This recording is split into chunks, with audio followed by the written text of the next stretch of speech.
Terima kasih Prof. Vida Mayanti. Alhamdulillah ini Dies Natalis Fema ke-15.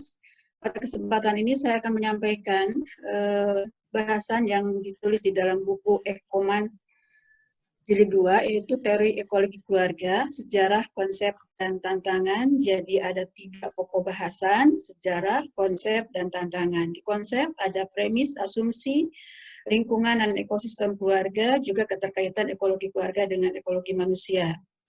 Nah, untuk yang pertama, sejarah perkembangannya. Jadi ide ekologi itu menguat ketika adanya kesadaran tentang hubungan populasi dengan struktur dan stabilitas lingkungan.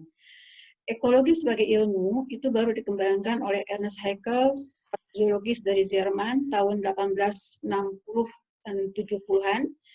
Dan pada saat yang bersamaan, ada seorang peneliti, Ellen Swallow Richard, ini mengembangkan dan mengusulkan ilmu mengenai lingkungan yang difokuskan untuk rumah dan keluarga, yang saat itu dinamakan sebagai home ecology, karena dia melakukan penelitian tentang kualitas udara, gizi, kesehatan, sanitasi, yang kemudian dipahami bahwa itu ternyata akarnya ada di dalam rumah dan keluarga. Jadi dia mengatakan bahwa ecology as a means for applying principle, methods, and results of science to improvement of people's life and their environment.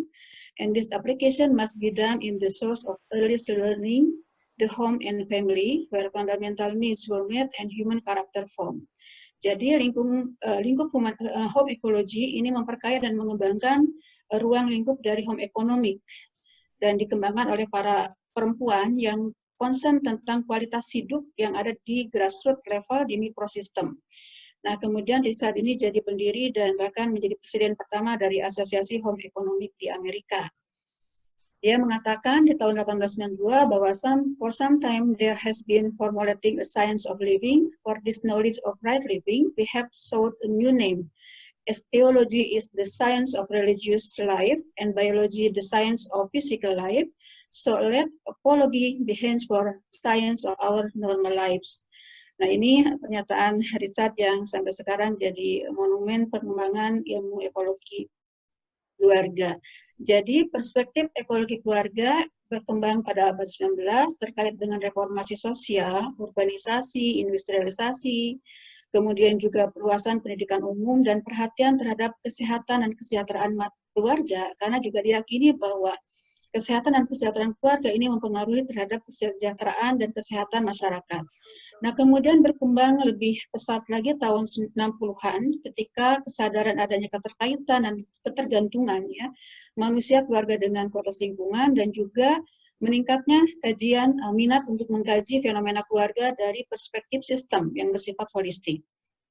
Lebih lanjut, dasar konseptual manajemen dan pengambilan keputusan keluarga ini dikembangkan oleh Beatrice Polusi dan rekan-rekannya, sehingga kemudian mengembangkan suatu teori tentang manajemen dan pengambilan keputusan keluarga, sebagaimana kita bisa ikuti di dalam bukunya Deacon and Fairbaugh tahun 88 tentang Family Resource Management.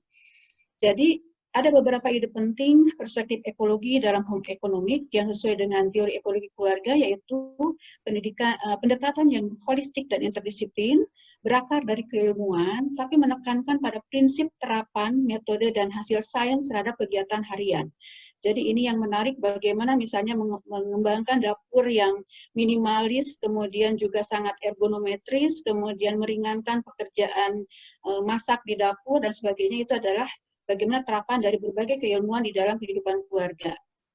Nah, ruang lingkup kerjanya dibangun atas dasar pengalaman, kesadaran, dan perhatian wanita terhadap peran utama, yaitu rumah dan keluarga. Kemudian yang kedua, konsep ekologi keluarga. Secara singkat, ada 3 premis dasar, itu bahwa keluarga berinteraksi dengan lingkungannya membentuk sebuah ekosistem. Jadi ini pernyataan sederhana, tapi di dalam pelaksanaannya tidak sesederhana itu. Bagaimana bentuk interaksi, apakah mendominasi, dan sebagainya, begitu ya.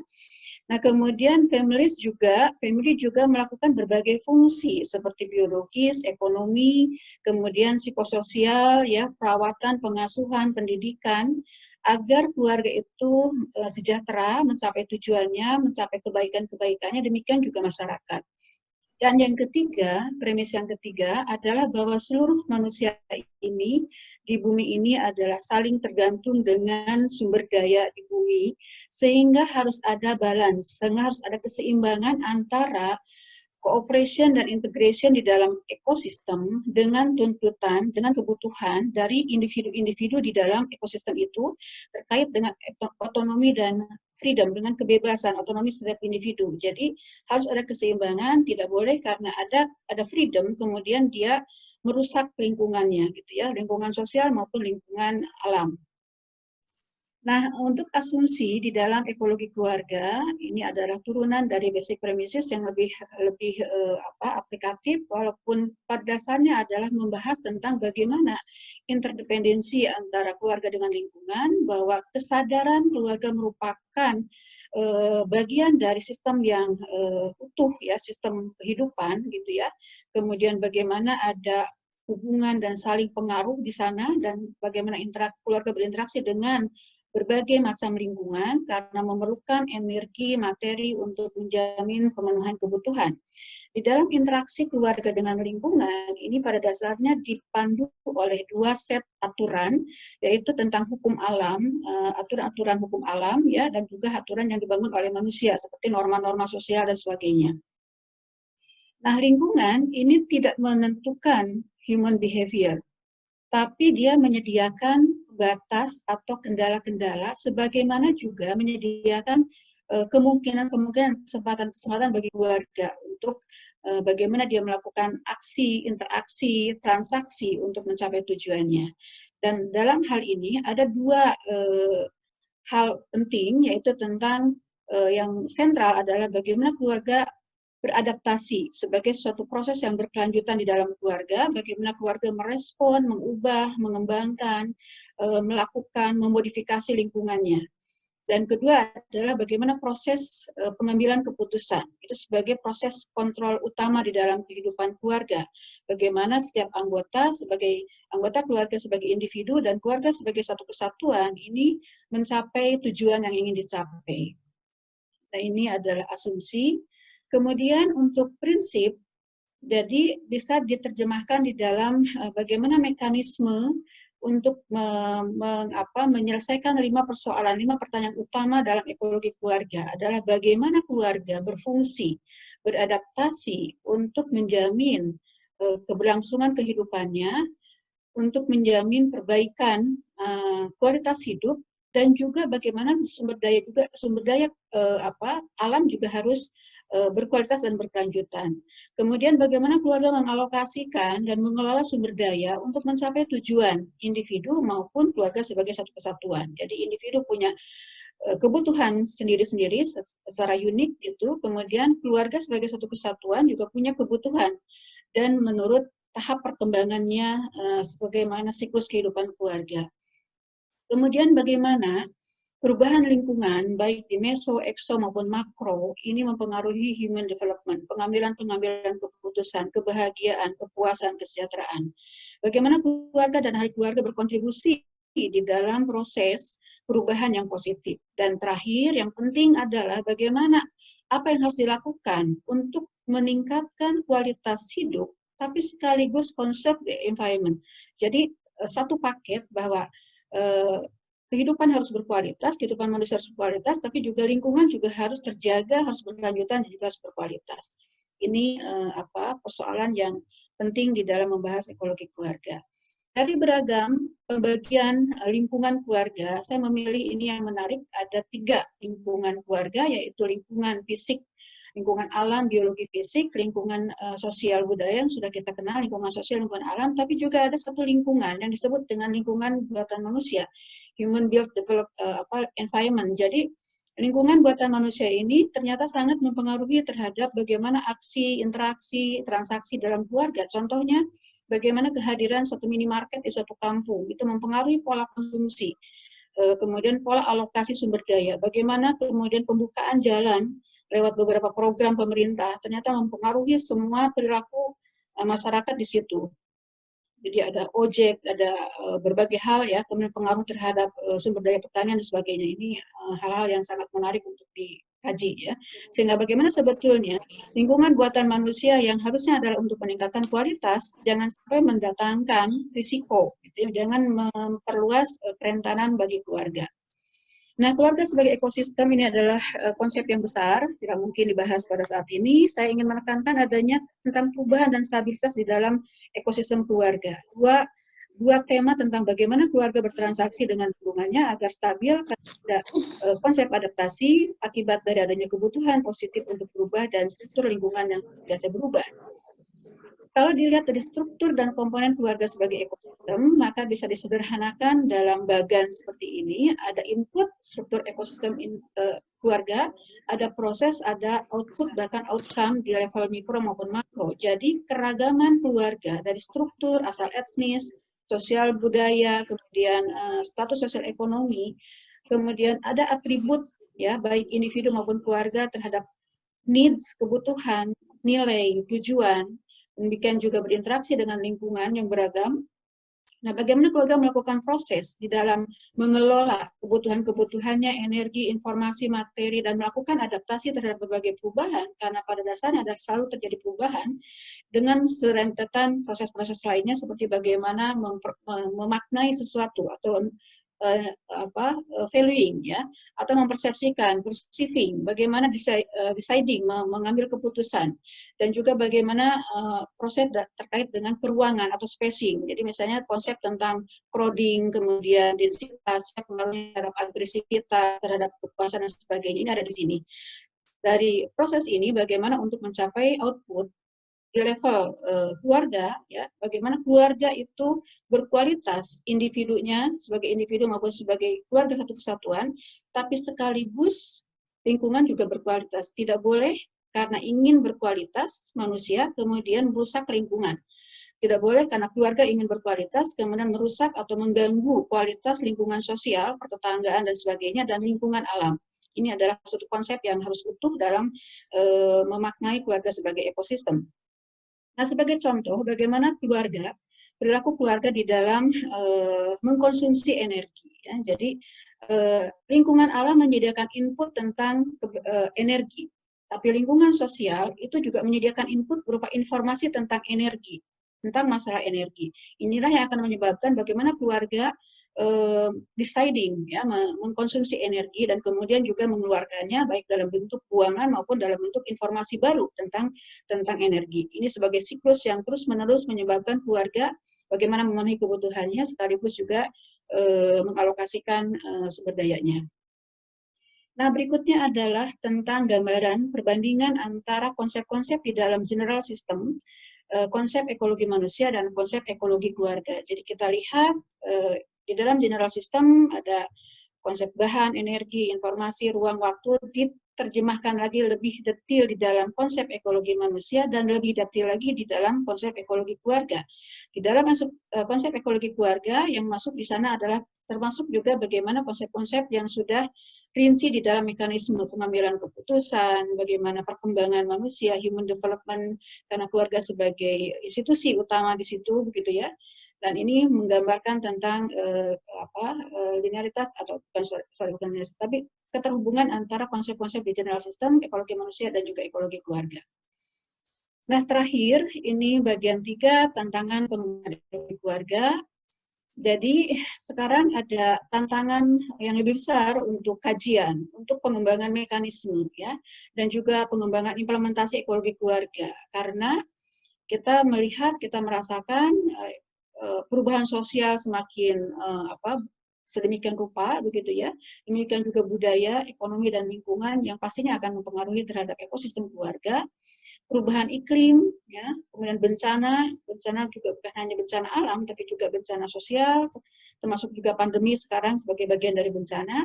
Ini akan mempengaruhi tentang dampaknya terhadap keluarga. Dan sebetulnya bukan hanya berdampak, tapi juga bahwa itu juga merupakan akibat dari perilaku keluarga. Kemudian hal lainnya adalah penurunan daya dukung alam, ya, dan penurunan daya tampung lingkungan, khususnya adalah daerah-daerah perkotaan, akibat tingginya mobilitas penduduk, sehingga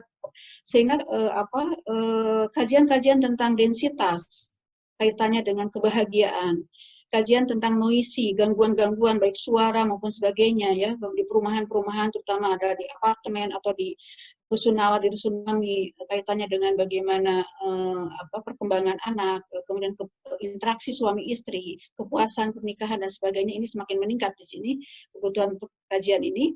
Demikian juga mekanisme turunan dan implementasinya ya, agar keluarga mencapai tujuan yang diinginkan, yaitu keluarga yang sejahtera, bahagia, berkualitas setiap saat. Nah, di dalam hal yang lebih implementasi di internal keluarga, kajian yang penting itu adalah bagaimana keluarga bertransaksi dengan lingkungan sosial, lingkungan pertetanggaan untuk membangun lingkungan yang ramah keluarga, ramah anak, sehingga kemudian extended family yang sekarang sudah bergeser menjadi nuclear family karena keluarga berjauhan dari keluarga besarnya, bisa membuat suatu lingkungan pseudo extended family dari lingkungan pertetanggaan yang membuat keluarga nyaman dan aman. Jadi kasus-kasus bagaimana kekerasan dalam rumah tangga, kekerasan dari lingkungan, ya, kemudian juga kekerasan terhadap anak yang membuat para keluarga tidak percaya terhadap lingkungannya, ini harus diatasi. Bagaimana sebetulnya membangun lingkungan yang ramah keluarga, lingkungan sosial maupun juga transaksi keluarga dengan lingkungan alam agar tidak terjadi berbagai bencana yang kemudian juga menyebabkan keluarga ini nelangsa, sengsara, terpuruk, ya, kemudian mengalami kerusakan, kerugian yang mungkin bisa lama untuk di-recovery lagi.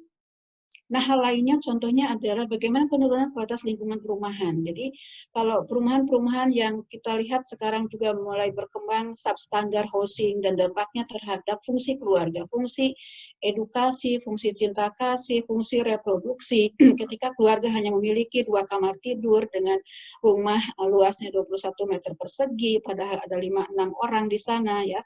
Nah, ini akan sangat berpengaruh. Demikian juga dampak lingkungan spasial terhadap keluarga, terhadap keakraban.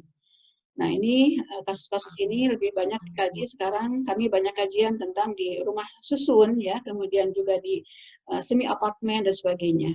Dan tantangan kajian, pengembangan mekanisme dan implementasi ekologi keluarga terkait gangguan kualitas kehidupan keluarga, terkait dengan defungsionalisasi keluarga, destrukturalisasi keluarga. Ini menjadi kajian-kajian yang perlu dikembangkan, dan Departemen IKK di FEMA telah melakukan beberapa penelitian, ya, walaupun tentunya masih sangat sedikit kalau dibandingkan dengan kebutuhan penelitian untuk menyediakan bahan untuk rekomendasi kebijakan, tapi paling tidak sudah cukup, sudah ada penelitian-penelitian tentang ini.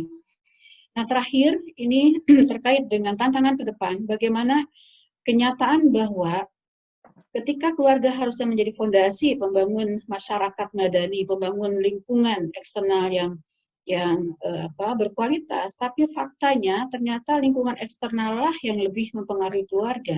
Nanti di sini berikut sistem keluarga sangat terpengaruh oleh lingkungan eksternal. Lingkungan eksternal sangat mempengaruhi kehidupan keluarga, sehingga kontrol keluarga untuk membangun lingkungan, bahkan sekedar membangun lingkungan pertetanggaan sekarang sangat terganggu ketika fungsi-fungsi keluarga tidak bisa dilakukan secara optimal, karena memang ada lingkungan eksternal seperti kebijakan yang mungkin tidak menyebabkan keluarga ini bisa secara mudah menjalankan fungsi-fungsinya.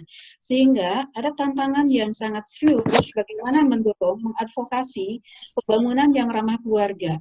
Nah, kami telah mengembangkan satu konsep eco-village itu sejak tahun 2006, bagaimana mengembangkan pembangunan ramah keluarga, suatu pembangunan wilayah, ya, yang bisa itu desa atau mungkin kecamatan dan sebagainya, ya, yang menyebabkan para keluarga itu bisa betah, nyaman tinggal di tempatnya dan kesejahteraannya terpenuhi, sehingga kemudian fungsi-fungsi dari keluarga itu bisa terpenuhi. Oleh karena itu, satu paket dalam pembangunan ramah keluarga ini adalah pembangunan wilayah dan pekerjaan ramah keluarga. Jadi, pekerjaan-pekerjaan yang memungkinkan anggota keluarga yang ingin berkontribusi, baik secara ekonomi maupun secara sosial, ya, dapat memenuhi berbagai fungsi, berbagai peran, berbagai tugas keluarga, diantaranya adalah bagaimana perlindungan terhadap anak, ya, pengasuhan, pendidikan, dan juga untuk memastikan seluruh anggota keluarga termasuk orang dewasa, ayah ibu,